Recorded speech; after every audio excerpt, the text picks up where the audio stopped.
새로운 시대의 도래, 그런 제목으로 오늘 하나님 말씀을 선포하겠습니다. 때는 사람이 만들어내지 못합니다. 하나님이 만드시고 사계절을 정하시고 날때를 정하시고 죽을 때를 정하시고 모든 때를 하나님이 정하신다. 전도서 3장을 참조하시면 되겠습니다. 그래서 때와 기한은 우리의 알 바가 아니고 그 권한은 하나님이 가지고 계시다 말씀하셨습니다. 공간도 사람이 만들어내지 못합니다. 만들어 주신 공간 안에 사람들이 집을 짓고 그럼 여러 가지 건물을 지을 수는 있지만 공간도 하나님께서 주관하시는 것입니다. 따라서 우리가 살고 있는 이 공간이나 우리가 태어나는 때나 세상을 떠나는 때나 이 시대는 하나님의 손에 달려있음을 말씀합니다. 오늘 성경은 이 때와 기한에 대해서 말씀을 하시는데 이런 때가 오게 될 것이다 하는 내용입니다. 이렇게 되시면 얼마나 좋을까? 전쟁이 없는 시대, 평화와 사랑의 나라, 하나님이 다스리는 시대. 적어도 오늘 성경 말씀은 세 가지의 압축된 의미가 있습니다. 첫째가 70년 만에 우리나라가 해방받은 지 70년이 된 것처럼 70년 만에 바벨론에서 예루살렘으로 돌아가서 산들 위에 서게 될 것이다. 이런 해방의, 회복의 기쁨을 노래하고 있습니다. 두 번째는 구약의 시대가 끝나고 예수 그리스도의 시대가 다가와서 교회 시대가, 은혜 시대가, 하나님께서 정하신 시대가 오게 될 것이다. 세 번째는 오늘 성경 말씀이 글자대로 이루어지는 시대는 예수님이 재림하셔서 실제하는 왕국, 메시아 왕국을 이룰 때 이 일이 이루어지게 될 것이다. 그래서 그런 나라가 오면 전쟁 무기는 없어지게 될 것이다. 농기구로 바꿔지게 될 것이다. 오늘날은 전쟁 무기가 얼마나 많은지 모르죠. 일본이 70년 동안 평화를 준수하는 나라. 그래서 어떤 사람들은 이게 노벨상 탑니다. 노벨상을 신청해야 되라고 신청한 사람들이 있었습니다. 그런데 일본이 금년 70주년을 맞이하여 전쟁할 수 있는 나라로 다시 70년 전에 군국주의로 보완시켰습니다. 이제는 전쟁이 가능하고 전쟁을 일으킬 수 있고 그리고 자위권 행사를 하면서 막을 수 있고 한 걸음 더 나가면 우리의 자녀들이 징병이 될 수도 있는 그런 나라로 지금 바꿔져 가고 있습니다. 세상 사람들이 하는 얘기는 이렇지만 메시아가 왕의 왕이 되시고 만주의 주가 되실 이 땅에 오시면 그가 건설하는 나라는 그렇지 않다. 이 세 가지 의미를 여러분들에게 전달해 드리도록 하겠습니다. 첫 번째가 하나님이 세우시는 교회 시대를 말씀하고 있는데요. 유대교의 시대가 이제 끝나고 예수께서 오심으로 말미암아 이제는 유대교가 아니라 유대교에서 나왔지만 세계적인 기독교 시대가 다가오게 될 것이다. 그래서 유대교 시대가 어떻게 종결이 되느냐 하면 70년 동안 없어졌다가 회복이 되었다가 다시 예수께서 오시게 될 때 이제는 유대교가 중심이 아니라 기독교 중심이 될 것인데 그때에 모든 산들 위에 굳게 서리라. 왜 이렇게 말씀을 하셨을까? 예루살렘을 가본 분들은 쉽게 이해하게 할 수가 있습니다.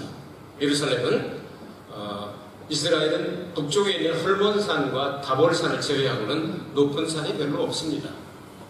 그런데 예루살렘은 높은 고원지대에 건설된 마을입니다. 그래서 그 산 꼭대기에 이렇게 건설된 마을인데요. 그래서 750m 해발을 해서 한 800m 정도, 평지에서부터 한 800m. 그렇기 때문에 여리고성은 거기서 한 250m 정도를 해저로 내려가죠. 그래서 이렇게 하면 1km 정도의 차이가 있는 그런 마을이 됐습니다. 그 예루살렘을 다른 말로 하면 모리아산이 있었다고 해서 모리아산 그렇게 얘기합니다. 그 모리아산 줄기를 예루살렘 성전을 중심으로 해서 동쪽으로 가면 감람산 이렇게 부릅니다. 그것이 서남쪽으로 가면 지금부터 3천 12년 전, 기원전 1003년경이니까 다윗이 그 성을 정복하고 시온산, 시온성 그렇게 이름을 붙이게 됩니다. 그래서 다른 말로 하면 예루살렘과 시온은 동의어가 될 수가 있습니다. 그리고 감람산에도 거의 붙어 있습니다. 그래서 모리아산에도 다 똑같은 얘기. 이런 산이 여러 개 있는데 알기 쉽게 산들 위에 설 것이, 다시 말해서 기독교가 예수님께서 오셔서 출발을 시킨 다음에는 모든 종교들 가운데 우뚝 서게 될 것이다. 다니엘서를 읽으면 환상이 많이 나오게 되는데요. 느부갓네살이라고 하는 사람이 꿈을 꾸었는데 환상을 보았습니다. 그리고 잃어버렸습니다. 그래서 그것을 꿈을 다시 꾸어내고 해석하지 아니하면 꿈 해몽하는 사람 다 죽이겠다고 했습니다. 다니엘과 세 친구, 특별히 다니엘은 꿈을 해몽하는 능력이 있어서 죽을 것을 염려하는 이 관리들이 다니엘에게 그것을 가르쳐주게 됩니다. 걱정하지 마십시오. 내가 믿는 하나님이 그렇게 하실 것입니다. 다니엘이 느부갓네살이 꾸었던 꿈을 하나님이 똑같이, 하나님께서 꿈이라고 하나님 말씀을 맡았다는 뜻이니까 하나님이 가르쳐준 것도 똑같은 걸 보게 되죠. 그래서 왕이 이렇게 합니다. 임금님은 지난번에 꿈 꾸실 때 이런 꿈을 꾸지 않았습니까? 대갈통은 금대가리통에다가 가슴은 은, 그리고 배때기는 동, 금메달, 은메달, 동메달, 거기서 나왔죠.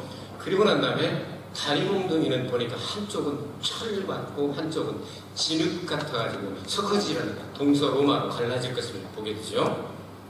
그런 모양을 가진 꿈을 꾸셨습니다. 그래, 다 얘가 맞았다 하면서 막 절을 하고 난리를 지기지 않습니까? 그런데요, 그 꿈, 그 모든 것들을 다 이렇게 보여주면서 끝날 때쯤에 이런 거 보시지요? 하늘에서 사람의 손으로 하지 아니한 뜨인 돌, 그러니까 하나님이 만드신 돌판 하나가 하나 날라오더니 그 제국들 머리통 금, 가슴은 은, 배는 동, 그리고 철과 진흙으로 만든 그 상을 향하여 막 날라오더니 딱 때려버리고 싹 그냥 가루가 되어버리고, 그리고 뜨인 돌, 하나님이 만드신 그 돌, 하나님께서 뜨신 돌, 그걸로 시작된 그 나라는 지금부터 영원할 것입니다. 이렇게 이렇게 놀랍게 그냥 놀래가지고 하나님을 찬송하고 막 절을 하고, 그리고 이 중리 대신을 삼고 그런 역사가 일어나지 않았습니까? 이런 내용을 생각하게 될 때 예수 그리스도께서 세우시는 그 나라, 그 교회는 모든 산들 위에 뛰어나게 될 것이며 모든 사람들이 다 악망하게 될 것이다. 모든 별들이나 달들이 제가 가끔 조금씩 빛을 내다가 아침에 큰 태양이 떠오르면 다 없어진 게 아니라 숨은 것처럼 보이는 것처럼 기독교가 나타나면 온 세계적인 교회가 될 것이다. 세계적인 교회, 이제 유대교는 세계적인 교회는 아니었습니다.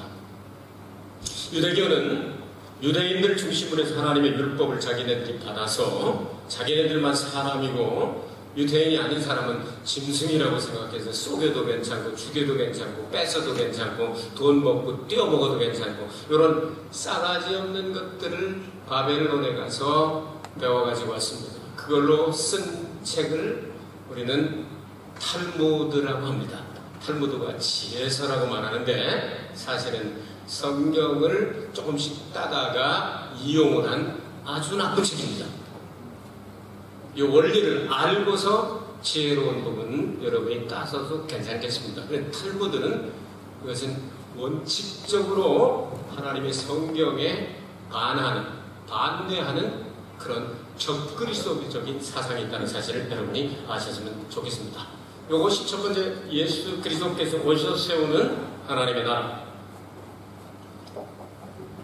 교회에 대해서 말씀을 드렸습니다. 두 번째로 이 교회가 서게 되면 예루살렘과 시온이 중심이 되는데 시온산 예루살렘에서부터 하나님의 율법이, 하나님 말씀이 곧 복음 시대가 시작이 될 것이다 하는 내용을 말씀드리겠습니다. 곧 많은 이방이 가며 이르기를 오라 우리가 여호와의 산에 올라가서 야곱의 하나님의 전에 이르자 그가 그 도로 우리에게 가르칠 것이라 우리가 그 길로 행하리라 하리니, 예수께서 이 땅에 오셔서 회개, 복음, 믿음을 중심으로서 하는 것을 가르쳐 주셨습니다. 구약 시대에도 하나님의 역사는 구심력 운동처럼 모여드는 곳에 역사했습니다. 그래서 한 모이면 그곳에 큰 역사가 일어나고 기적이 일어나고 치료가 일어나고 용서가 일어나고 많은 역사가 일어나지 않습니까? 똑같은 성령의 역사가, 똑같은 말씀의 역사가 구심점을 만든다는 것이죠. 유태인을 중심으로. 그런데 예수님께서 오셔서 새로운 시대가 도래하게 되면 똑같은 성령의 역사, 똑같은 말씀의 역사인데 이것이 이제는 구심점이 아니라 구심점을 중심으로 해서 원심운동으로 바꿔지게 될 것을 말씀했습니다. 여러분, 운동하자면요, 원심력 운동을 이용하게 되면 그렇게 힘을 많이 들이지 않고도 최대 파워를 낼 수 있습니다. 그래서 저는 잘하지는 못하지만 테니스도 해봤고 볼링도 해봤고 골프도 해봤고 이제 뭐 구기 운동들을 조금씩 다 해봤습니다. 그걸 잘 이용을 하면요, 자기보다 훨씬 큰 원심력을 이용하면은요, 빵 하고 치면은 팔이 짧으니까 안 갈 것 같은데 그 힘을 이용해서 탁 쓰러지면 300야드 날릴 때도 있다 이 말이지. 속담 얼마 안 그래요. 저기 키가 비슷하거든요. 340야드 날리고 그래요. 키 커서 그런 거 아니거든요. 뱅글을 한 바퀴 돌아 그냥 치면서. 이게 원심력 운동. 이게 굉장히 중요한데 신약 시대, 새로운 시대가 도래하면 이제 원심력 운동으로 나간다. 예루살렘과 온 유대와 사마리아와 땅끝까지 이르러 내 증인이 되리라. 아멘. 똑같은 성경, 똑같은 말씀의 역사인데 구심운동이 아니라 모여드는 응집력이 아니라 센터 포스가 아니고 이제 밖으로 나가는 거예요. 이런 시대가 다가오게 될 것이다. 예언의 말씀, 굉장히 중요한 말씀 지금 여러분 듣고 계십니다. 근데 예수님께서 뭐라고 말씀하시냐면 그러므로 너희는 가서 모든 족속으로 제자를 삼아 아버지와 아들과 성령의 이름으로 세례를 주고 내가 너희에게 분부한 모든 것을 가르쳐 지키게 하라. 볼지어다 내가 세상 끝날까지 너희와 항상 함께 있으리라 하시니라. 믿으십니까? 네. 믿습니까? 네. 정말이십니까? 네. 세계적인 복음이 이루어지는 때가 다가온다. 근데 그 중심이 시온산 예루살렘입니다. 여러분, 예루살렘에 가셨으면 가보신 건 알겠지만 마가 요한의 다락방이 시온산 쪽에 있습니다. 이 감람산 쪽이 아닙니다. 시온에서 나와서 예루살렘이 중심이 됩니다. 얼마나 정확합니까? 마가 요한의 다락방이 지금도 남아 있습니다. 그곳에서 성령이 강림하시게 되죠. 거기서부터 출발해가지고 온 세계적인 복음화가 이루어지게 될 것이다.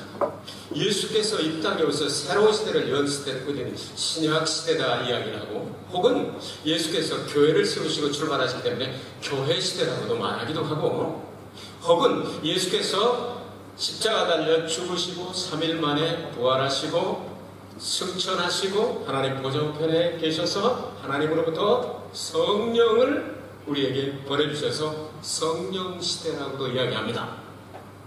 그런데 그 중심점이 어디냐면 바로 예루살렘이라는 겁니다. 예수님께서 3년 반 동안 이렇게 사역을 하시려고 출발하시게 될 땐 예루살렘에서 출발하지 않으셨습니다.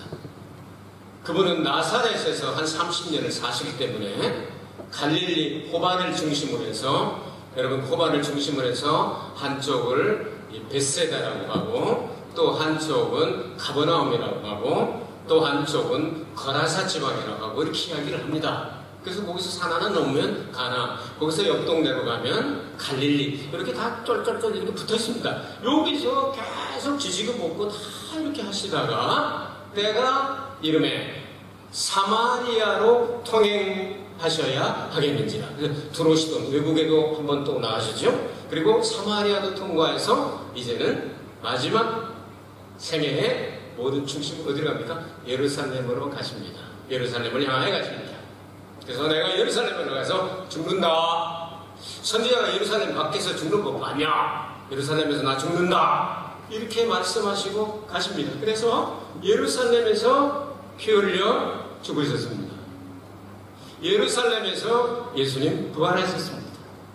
예루살렘에서 예수님께서 승천하셨습니다. 예수님께서 예루살렘으로 다시 오십니다. 아멘. 시온산과 예루살렘에서 나오리라. 이 말씀이 얼마나 정확하게 되느냐 그 말이죠. 이런 시대가 다가오게 된다. 이 시대는 하나님이 정하신다. 새로운 시대에 이런 역사가 일어나게 될 것이다. 마지막 세 번째로 메시아 왕국을 이제 완성하시게 될 것이다. 평화와 사랑의 나라입니다. 예수께서 이 땅에 오셔서 가르치신 내용은 12명이나 더 되는 군대들을 동원해서 싸우고 핵무기 만들고 뭐 방사성 그 다음에 생화학 무기 만들어서 얼마나 빨리 죽일 수 있나 이런 걸 하시는 게 아니었습니다. 심령의 천국 평화와 그리고 사랑의 나라를 가르쳐줬습니다. 예수님이 그래서 제자들을 가르칠 때 산상수훈이라고 말하는 마태복음 5장에서 7장까지 시작이 됩니다. 뭐라고 나옵니까? 마음이 가난한 자는 복이 있나니 천국이 저희 것이며 이렇게 시작해서 마음이 청결한 자는 복이 있는 저희가 하나님을 뵐 것이요 이렇게 하면서 마음의 나라를 말씀하셨습니다. 자, 이걸로 끝나는 건 아니죠. 천국의 모형을 예수님은 보여주셨습니다. 그래서 예수님이 계신 곳, 예수님이 가시는 곳을 바로 천국과 같다. 그래서 천국에 있어서는 안 될 것을 예수님이 계실 때는 다 제거할 수 있습니다. 죄인을 용서해 주셨습니다. 죽은 자를 살리셨습니다. 병자를 치료하셨습니다. 귀신 들린 자를 쫓아내 주셨습니다. 가난한 자를 복되게 하셨습니다.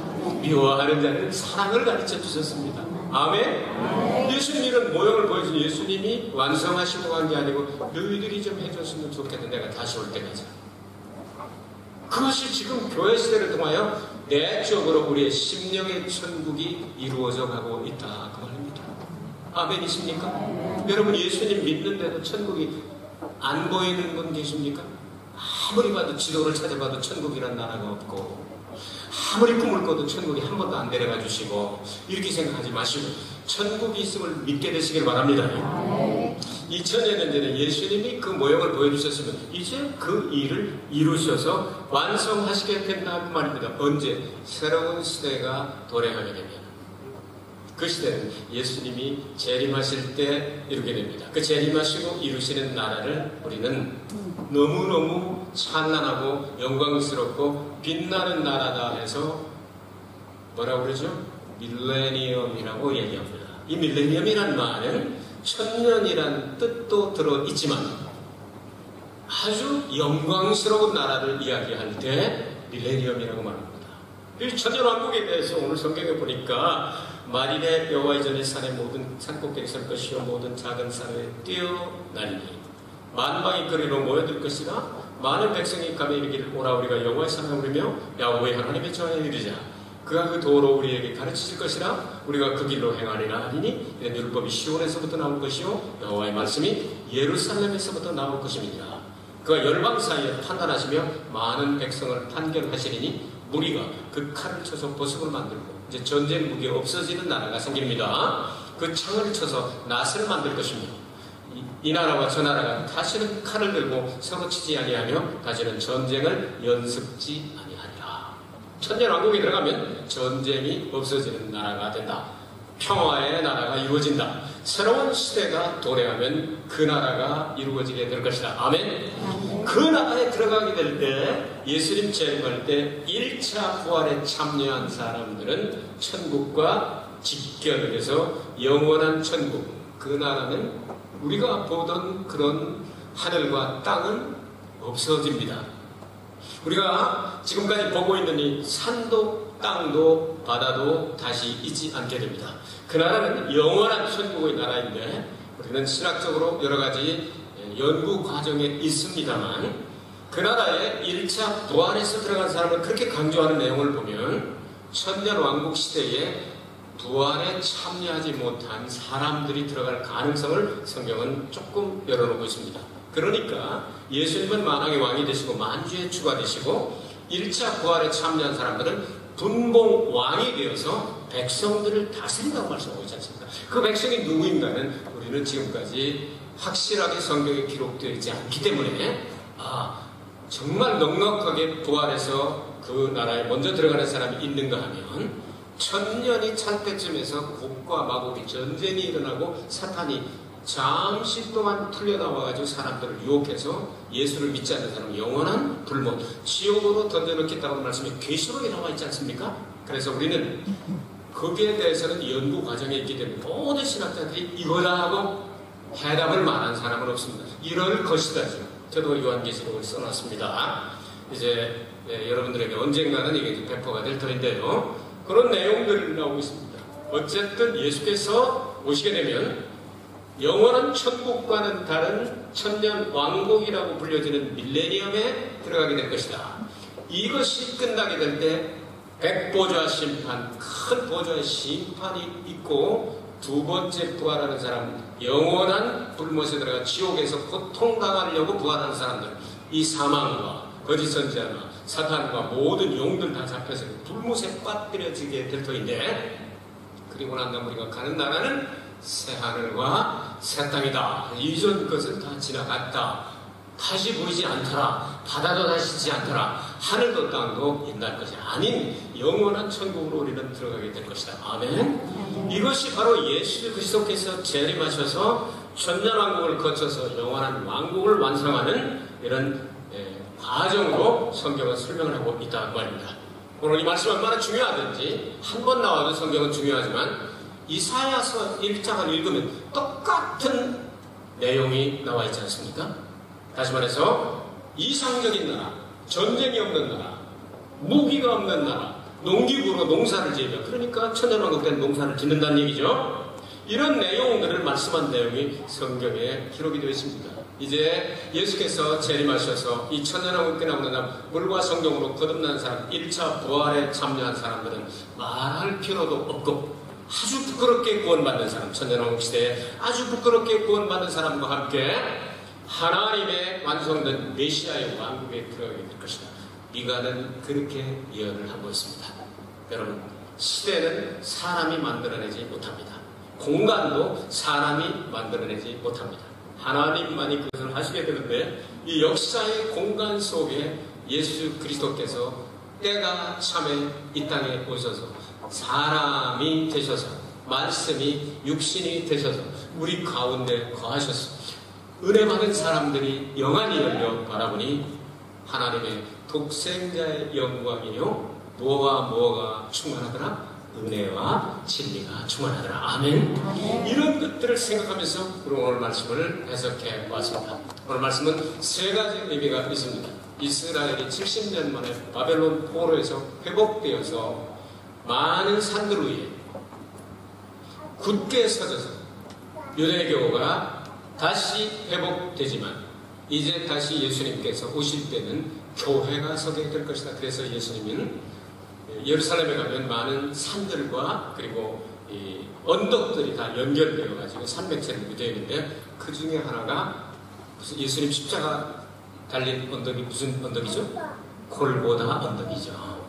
이걸 로마 말로 라틴어로는 칼보리 언덕이라고 얘기를 하죠. 골고다, 그 언덕에 예수님이 피 흘린 그때가 새로운 시대가 도래하는 기점이 됐다고 하죠. 예수님이 십자가 달에 죽으시고 부활하시고 승천하시고 성령을 보내시고 이것이 한 기점이에요.